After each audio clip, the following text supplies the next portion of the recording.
오늘 본문 보도록 하겠습니다. 마태복음 28장 1절에서 10절 말씀인데요. 1절부터 조금 교독하도록 하겠습니다. 안식일이 다하여 가고 안식 후 첫날이 되려는 미명에 막달라 마리아와 다른 마리아가 무덤을 보려고 왔더니 2절 읽겠습니다. 시작. 큰 지진이 나며 주의 천사가 하늘로부터 내려와 돌을 굴려내고 그 위에 앉았는데 3절 제가 읽겠습니다. 그 형상이 번개 같고 그 옷은 눈같이 희건을 4절 읽겠습니다. 시작. 지키는 자들이 그를 무서워하여 떨며 죽은 사람과 같이 되었더라. 자, 우리 전날 본문에서 예수님의 그 죽으심뿐만 아니라 장사되심에 대한 증인도 있었고요. 그 증인이 오늘 1절에 나오는 대로 막달라 마리아와 또 다른 마리아, 다시 말하면 이 자고보의 어머니 마리아가 무덤의 위치를 확인했다라고 했는데요. 무덤의 위치를 확인했던 그녀들은 안식 후 첫날 새벽, 달리 이야기하면 예수님께서 이제 장사되신 지 3일째 되는 날 무덤으로 향하고 있습니다. 왜 3일째 갔을까요? 사실 그 대부분의 나라들에서 이 3일은 이제 죽은 사람이 이제의 죽음의 이제 데드라인으로 잡는 그 날인 것 같습니다. 우리나라도 그렇잖아요. 3일장 하는 이유가 혹시라도 3일 안에는 이렇게 뭔가 다른 일이 있을 수 있다, 이런 생각들이 대부분의 나라들에 다 있는 것 같아요.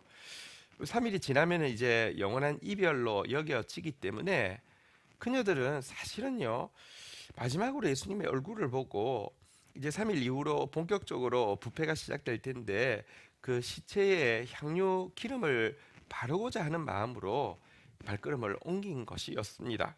병행 본문에 보면은 이제 향품을 준비해 두었다가 안식 후 첫날 일찍 해돋을 때에 이제 무덤으로 가고 있는 장면이 잘 나와 있습니다.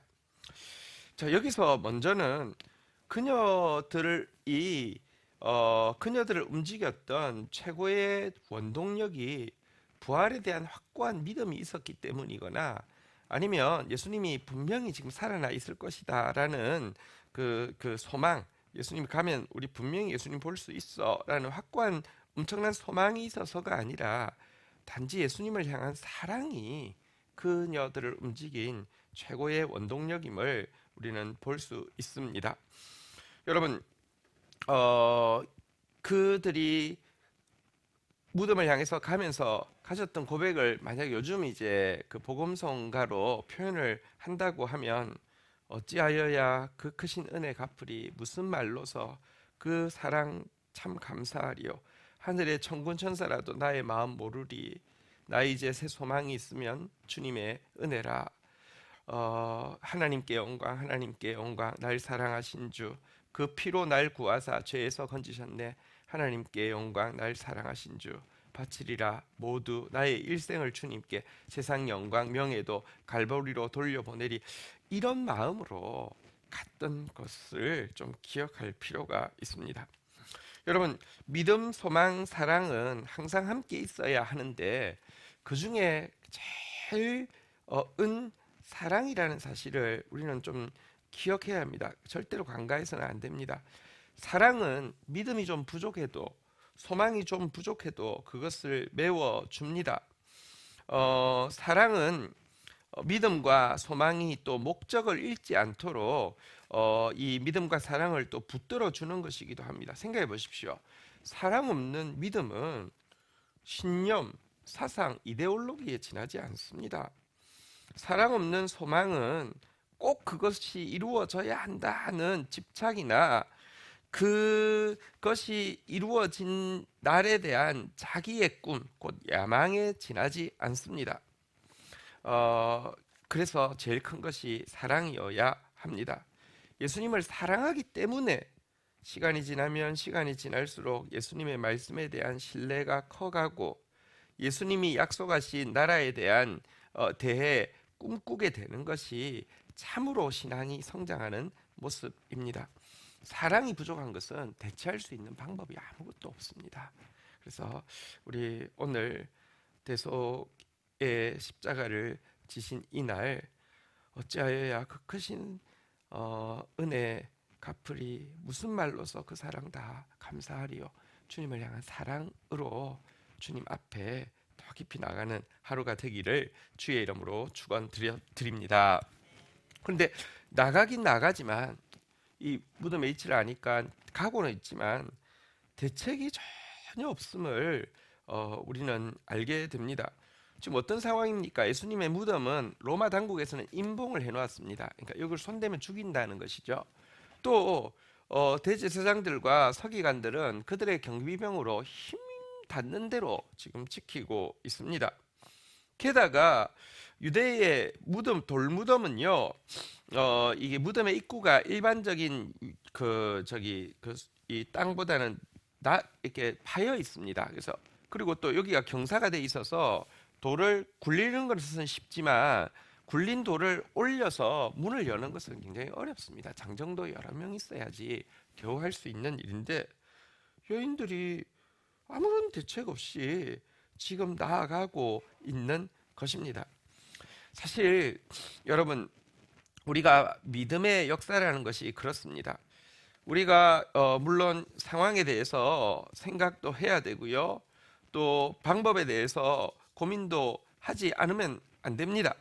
그러나 상황만 크게 여기고 내가 할 수 있는 방법들만 찾다가 상황이 너무 엄중하고 나에게 방법이 없어서 여러분 그냥 발을 내딛지 않는다고 하면 주님께서 행하실 일을 여러분들 스스로 막고 있을 때가 많다는 것도 기억하셔야 합니다. 그냥 내 방법도 없고 상황도 엄중하다 할지라도 주님에 대한 사랑이 나를 이끌며 그냥 막연히 나아가 보십시오. 나아갔을 때 어떻게 되어 있었습니까? 그들의 염려가 이미 다 해결되어 있다는 것을 보지 않았습니까?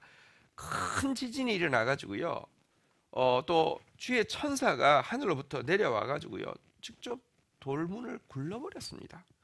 그리고 경비병들은 지금 이 일 앞에서 너무 무서워서 마치 죽은 사람처럼 아예 움직이지 않고, 누가 오나 안 오나 보려고도 하지 않고 그냥 죽은 사람처럼 엎드려 있었습니다. 문제는 이미 해결되어 있었습니다. 여러분들, 주님에 대한 사랑으로 나가다가 우리의 생각을 초월하여서 일하신, 이미 문제를 해결하신 주님을 보는 그런 저와 여러분들이 되기를 주의 이름으로 축원드립니다. 기독교는 반이성의 종교가 아닙니다. 기독교처럼 생각하여 보라라고 많이 강조하고 있는 종교가 없습니다. 덮어놓고 믿으면 안 됩니다. 성경 펴고요, GT 펴고 주님 믿어야 합니다. 한국교회 이렇게 참 비천해진 것은 덮어놓고 믿었기 때문이죠. 이성을 반하는 종교가 아닙니다. 그런데요, 여러분들, 신앙은, 참된 신앙은 이성을 초월하는 것임도 알아야 합니다. 너희가 먹을 것을 주라고 했을 때 그들이 할 수 있는 방법은 찾아보았습니다. 떡이 몇 개 있는지 가져오고는, 근데 이것 가지고는 어렵겠습니다라고 이야기했는데요, 그 과정은 필요합니다. 자기들에게 진짜 한계가 있다는 것을 아는 그 과정은 필요하지만 그 다음은 주님께서 하시는 일이 있습니다. 이성을 초월하는 역사가 있죠. 어쨌든 여러분, 이성이라는 이름으로 사랑 없는 것을, 주님을 향한 사랑 없는 것을, 주님을 향한 믿음 없는 것을, 주님을 향한 소망이 없는 것을 합리화해서는 안 됩니다.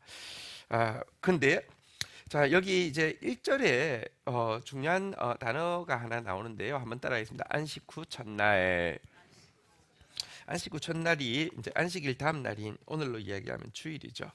안식 후 첫날, 이제 예수님께서 부활하신 것을 기념해서 초대교회는 주일이라는 명칭을 칭하고 이날에 모여서 예배를 드리는데 이 날을 특별하게 사용한 것을 성경에서 계속 볼 수 있습니다. 매주 첫날에, 그러니까 이 주일을 이야기합니다. 너희 각 사람이 수입을 따라 모아두어서 내가 갈 때에 연부하지 않게 하라.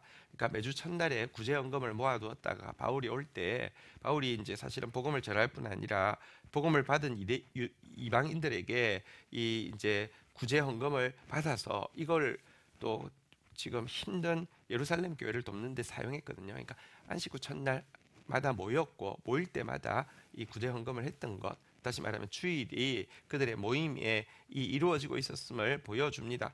그 주간의 첫날에 우리가 떡을 떼려고 함께 모였더니 뭐 이렇게 하면서 에베소의 장로들이나 또 혹은 저 뭐 밀레도에서 또 모임을 할 때에 뭐 이런 때 보면 안식 후 첫날에 항상 모이고 있는 것을 보게 됩니다. 자, 그러나 그렇다고 해서 안식일은 안 지켰느냐? 그렇지 않습니다. 초대교회는 안식일도 같이 지켰고요. 또 안식일을 지키고 주일을 지킨다고 해서 하나의 구약의 율법처럼 지켰느냐? 그것은 아닙니다. 이미 안식일이든지 절기든지 이런 규례가 예표하는 본체이신 예수님이 이미 오셔서 그 의미를 보여주셨기 때문에 그 의미를 중시해서 모이는 것이지, 이것이 마치 이걸 지키면 뭐 무조건 구원받고 이걸 안 지키면 무조건 멸망하고 이런 차원이 아니었습니다. 골로새서 2장 16절에 보면 이 나를 지키는 것에 대한 그 자세를 이렇게 이야기합니다. 그러므로 먹고 마시는 것과, 이건 정결례를 이야기하죠. 절기나 초하루나 안식일을 이유로 누구든지 너희를 비판하지 못하게 하라. 17절 한번 볼까요?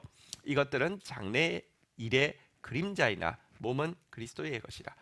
이 그림자로 구약에 정결례를 지키라, 안식일을 지키라, 이렇게 절기를 지키라, 이거는 이것의 본체로 오실 예수님을 기다리게 하고 예수님을 이해하기 위한 구약의 가르침이고, 본체이신 예수님이 오셨기 때문에 신약 시대에는 우리가 예배하기 위해서 뭐 이렇게 안식일이든지 주일이든지 혹은 어떤 날이든지 모일 수 있지만 그 구약처럼 이거 안 지키면 뭐 멸망하고, 혹은 이것만 지키면 율법주의가 그거잖아요. 이것만 하면, 지금 뭐 그 장길 길자교 이런 데서는 이거 안 지키기 때문에 이건 가짜고, 이거 지키니까 자기들만 구원받는다. 이게 구약에서 이야기하고 있는 잘못된 가르침을요. 그것도 실제로 뭐 자기들이 정말 자기가 뭐 메시아고 하나님 이런 말도 안 되는 이야기를 하면서 이렇게 미혹하고 있죠. 그렇게 지킨 것은 아니었습니다. 어쨌든 주일과 안식일을 함께 지키고 있었는데, 그러다가 기독교가 안식일은 이제 지키지 않고 주일로 전환하게 된 것은요, 실은 더 뭐랄까요, 편하거나 혹은 기독교의 차별성을 두어서 교인들 빼앗기지 않고 교세를 키우기 위한 것이 전혀 아니었습니다. 왜 안식일은 지키지 않고 주일만 지키게 됐는지에 대한 배경은 히브리서가 잘 보여주고 있는데요.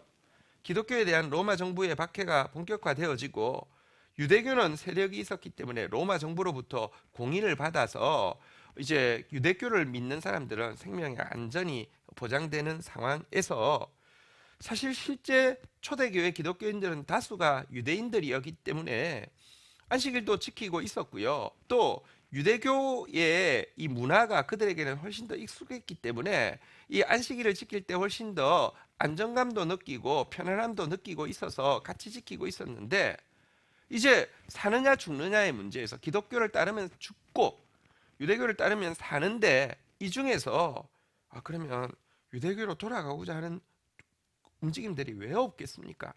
그러나 여러분, 율법을 지킴으로 말미암아 구원받는다는 유대교의 가르침은 불가능한 것이기 때문에, 예수 그리스도께서 대속의 은혜를 베풀어 주셨으니 자기를 부인하고 예수를 따라가는 데에 참된 구원이 있다는 사실을 우리는 믿기 때문에 안전하고 그리고 그 익숙한 유대교로부터 분리를 결정하고 주의를 지키기로 한 힘겨운 결정이었지, 이게 그냥 뭐 기독교를 막 차별해서 우리 교인들 우리가 지키고 뭐 이런 차원이 전혀 아니었습니다. 대가 지불을 하는 결정이었던 것이죠. 자, 그런데 어쨌거나 한국 교회는 그나마 주일 성수라는 개념이 되게 강하게 있었습니다. 코로나로 인해서 이것이 너무 많이 무너진 것은 우리가 또 좀 염려해야 될 부분입니다. 물론 무너짐으로 말미암아 주일 성수가 또 하나의 율법주의처럼 의식처럼 지켜지던 것이 사실은 깨지는 것은 어떤 의미에서 또 본질로 돌아가는데 필요한 것일 수 있습니다.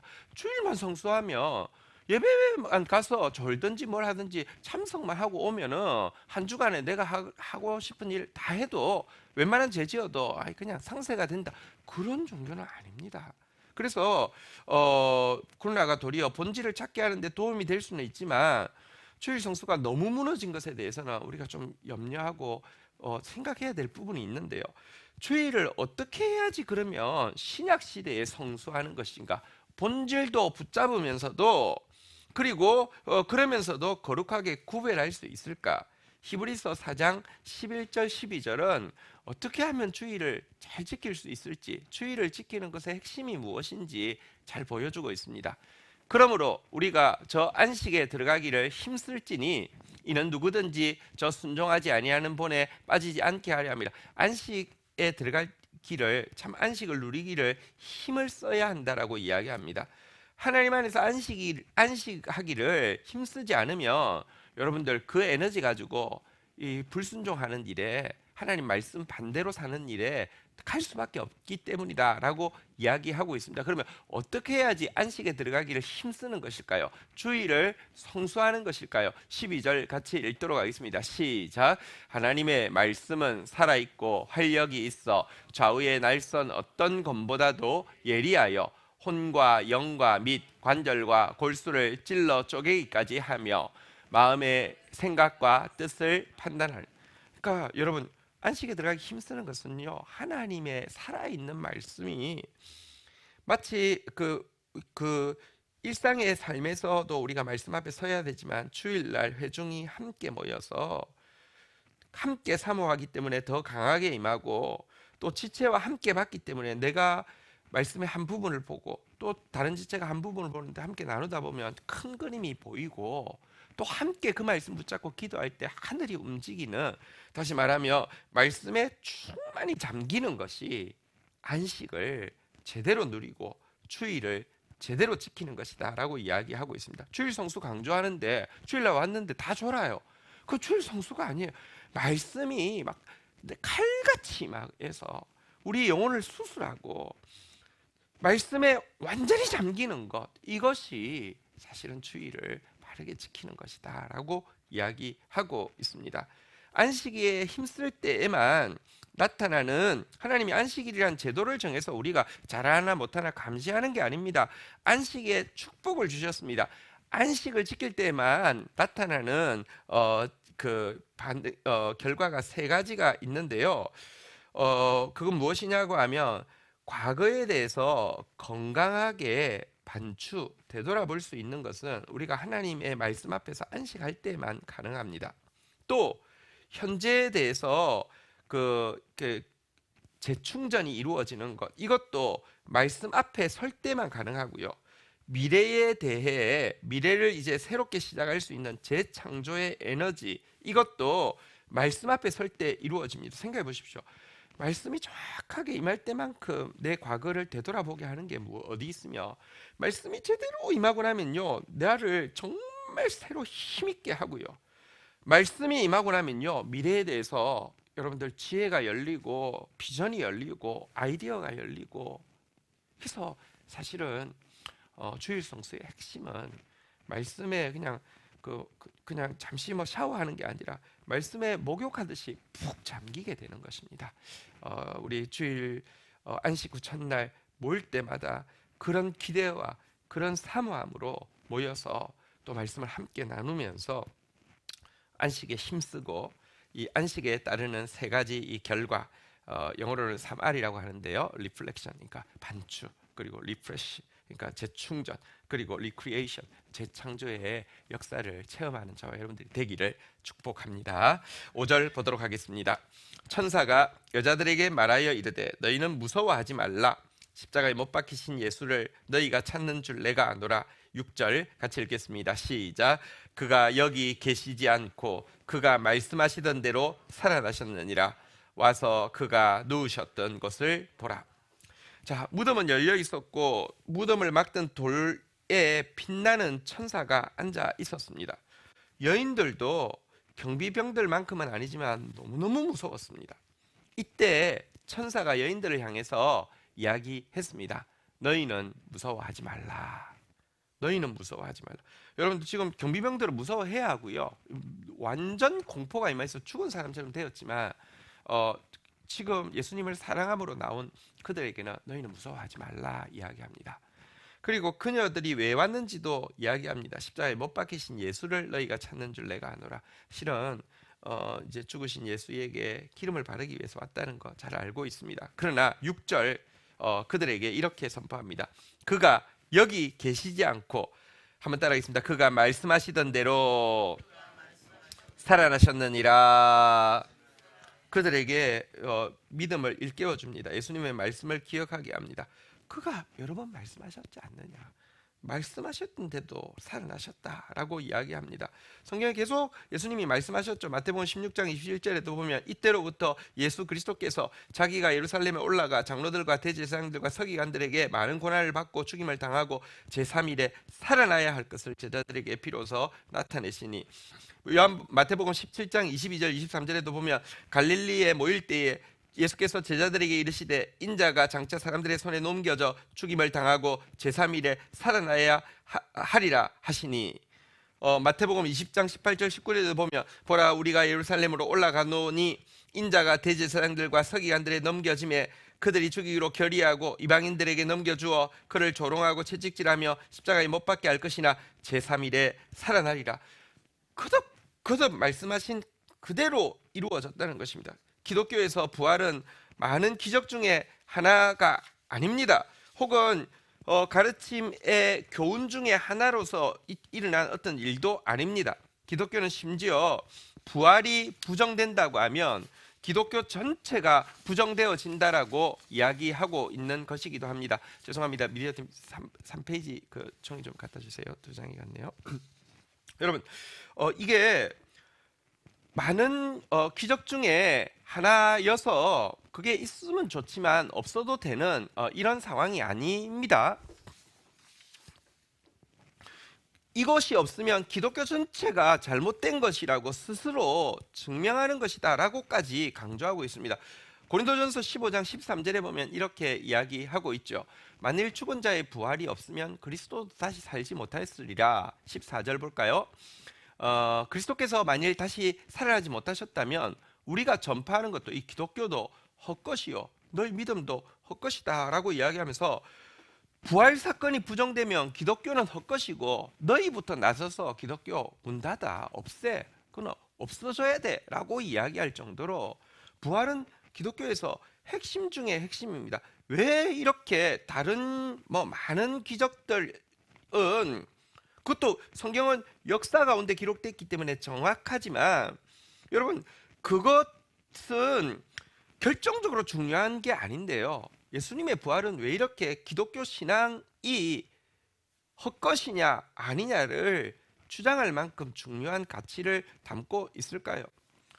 기독교가 무엇입니까? 십자가의 도죠. 전도가 무엇입니까? 십자가의 도를 전한다는 것입니다. 십자가의 도가 정말 생명의 길인지에 대한 증거가 십자가의 도로 예수님이 자기를 부인하고 십자가의 길을 가셨더니 정말 그 길이 생명이었다는 것에 대한 증거가 부활이겠죠. 또 왜 신자들이 다 세상은 네가 살아야 돼, 네 뜻대로 해, 네가 중요해 라고 이야기하는데 십자가의 도, 곧 자기를 부인하고 십자가의 길로 나아가야 되는지에 대한 확실한 근거가 예수님의 부활에 있기 때문에 그렇습니다. 그래서 기독교에서 부활은 너무나 중요합니다. 이번 주일날 이제 부활주일입니다. 이게 우리 안에서 그냥 옛날에 부활하셨대가 아닙니다.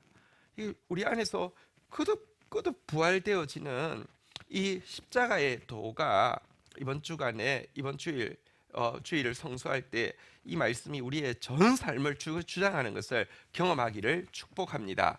아까 읽었던 그 본문 6절에 보면 그리고 이렇게 예수 그리스도의 부활에 대해서 이야기하고 나서는요. 한번 따라하겠습니다. 와서 그가 누우셨던 것을 보라. 부활은 일방적인 주장이 아니라 증명 가능한 역사적인 사건이고요. 또 뿐만 아니라 그녀들이 그것을 본 것처럼 여러분 우리가 예수님의 부활에 대해서 부인할 수 없게 우리의 삶을 통해서 거듭 이 부활은 체험되어지는 것입니다. 이번 주일 또 그런 기대를 가지고 주님 앞에 와서 정말 그가 부활하셨다고 이렇게 고백하게 되는 증거를 가지는 저와 여러분들이 되시기를 축복합니다. 자, 7절 보겠습니다. 이렇게 부활에 대해서 말씀하시고 나서는 한 가지를 부탁을 하고 있는데요. 같이 읽도록 하겠습니다. 시작. 또 빨리 가서 그의 제자들에게 이르되 그가 죽은 자들 가운데서 살아나셨고 너희보다 먼저 갈릴리로 가시나니 거기서 너희가 배우리라 하라. 보라, 내가 너희에게 일렀느니라 하거늘. 자, 그리고는 곧바로 천사가 이 여인들에게 부탁을 하고 있습니다. 빨리 제자들에게 가라. 그리고 그들에게 예수님이 부활하셨다고, 너희보다 먼저 갈릴리로 가신다고, 그곳에서 그분을 뵙게 될 것이다 라고 전하라고 이야기하고 있습니다. 제자들에게 빨리 가라고 이야기하고 제자들에게 예수님 부활하셨다고 전하게 하신 것은 어떤 의미가 있겠습니까? 지금 제자들의 절망의 상태가 너무 심각하고 이 총각을 다툴 만큼 제자들은 지금 절망의 깊은 수렁에 빠져 있다는 것을 지금 알고 있음을 암시하고 있습니다. 병행 본문에 보면 제자들과 베드로에게 이걸 전하라고 하면서 베드로의 이름은 따로 언급하고 있습니다. 많은 제자들 중에서 베드로는요 지금 아마 절망의 끝자락에 가 있었을 것입니다. 가룟 유다와 베드로의 죄의 경중을 따질 수 없습니다. 그러나 가룟 유다는 자기 방법으로 예수를 몰아넣고 결국 또 자기 방법으로 자기 판단으로 스스로를 죽였지만 베드로는 말씀이 생각나서요 그냥 울고 탄식하고 절망하고 있을 뿐입니다. 그런데 너무 사람이 절망이 깊어지면요 회복할 수가 없습니다. 그래서 제자들에게 빨리 가라, 베드로에게 빨리 가서 이야기하라 라고 베드로의 이름을 이렇게 언급하고 있는 것을 보게 됩니다. 예수님께서 그들을 사랑하고 있음을 보여주는 것이기도 하고요. 근데 특별히 이 갈릴리로 내려가라, 갈릴리에서 그를 만날 것이다 라고 이야기하고 있는데요. 갈릴리는 이 가룟 유다를 제외한 나머지 11제자가 다 갈릴리 출신이죠. 그들이 처음 부름받았던 장소로 돌아가라고 하는 것은 그들을 다시 시작할 기회를 주신다는 의미를 가지고 있는 것입니다. 8절 9절 한번 보도록 하겠습니다. 그 여자들이 무서움과 큰 기쁨으로 빨리 무덤을 떠나 제자들에게 알리려고 다름질할세. 빨리 가라고 하니까 여러분 빨리 가려고 여인들이 뭐 달리기를 잘하지도 않을 텐데 막 달려서 이렇게 가고 있습니다. 달려서 가고 있는데요. 그들의 마음을 한번 따라하겠습니다. 무서움과 큰 기쁨으로. 여러분 이 무서움과 큰 기쁨은 사실은 이 모순된 감정이잖아요. 무섭다는 거하고 크게 기쁜 거하고 모순된 감정 같지만 사실은요 초월하시는 하나님의 역사를 경험하는 이 신앙 체험이 있을 때 일어나는 가장 올바른 감정이 이 무서움과 큰 기쁨이 교차하는 것입니다. 두려우면서도 친밀하고 떨면서도 기뻐하는 감정이 경외심에 대한 가장 적절한 표현인데요. 어쨌든 이런 마음으로 달려가고 있습니다. 제자들에게 빨리 가서 전해야지 하고 달려가고 있는데요. 주님의 사랑은 사실 천사를 보내서 부활의 소식을 들려주셨고 그녀들이 해결할 수 없는 문제를 다 해결해 주셨고 큰 기쁨을 주셨고 다 한 것 같은데요. 주님의 사랑은 우리에게 필요한 것만큼만 하는 게 아니라 더 하는 것이죠. 달려가고 있는데 9절 보도록 하겠습니다. 같이 읽겠습니다. 시작. 예수께서 그들을 만나 이르시되 평안하냐 하시거늘 여자들이 나아가 그 발을 붙잡고 경배하니. 여러분 근데 그냥 그걸로 끝나지 않았습니다. 천사들의 메시지로 끝나지 않았습니다. 예수님이 달려가고 있는 그들 앞에 나타나셨습니다. 그리고 이야기하셨습니다. 평안하냐. 여기서 평안하냐라는 단어는 예수님께서 나중에 제자들에게 나타나셔서 평강이 있을지어다라고 할 때 이 단어하고는 다른 단어를 쓰고 있습니다. 사실 이 평강이 있을지어다 구약의 샬롬, 신약의 에이레네라는 단어를 쓰지 않고요. 여기서 평안하냐라는 단어는요, 카이로라는 단어를 썼는데 이것은 기뻐하라라는 뜻입니다. 여인들에게 기뻐하라라는 뜻인데요. 뭐냐고 하면 무서움과 큰 기쁨이 교차해서 막 가고 있습니다. 이건 건강한 감정입니다. 그런데 지금 예수님이 나타나셔서 그녀의 기쁨을 더 돋고 있는 것입니다. 기쁨이 더 커서 기쁨이 이렇게 그들을 더 이렇게 삼킬 수 있도록 기뻐하라라고 이야기하고 있는 것입니다. 이 말씀 앞에서 그녀들은요 지금 정말 이렇게 뭐랄까요, 주님을 향한 사랑으로 나왔다가 주님의 부활로 말미암은 기쁨이 그들에게 넘치게 되었고요. 예수님의 발을 붙잡고 경배했다라고 돼 있는데요. 경배의 바른 자세가 엎드리는 것이거든요. 구약에도 그렇고 진짜 우리가 하나님 앞에 예배 드린다는 것은 자아가 기꺼이 부인되어서 납작 엎드리는 게 바른 예배예요.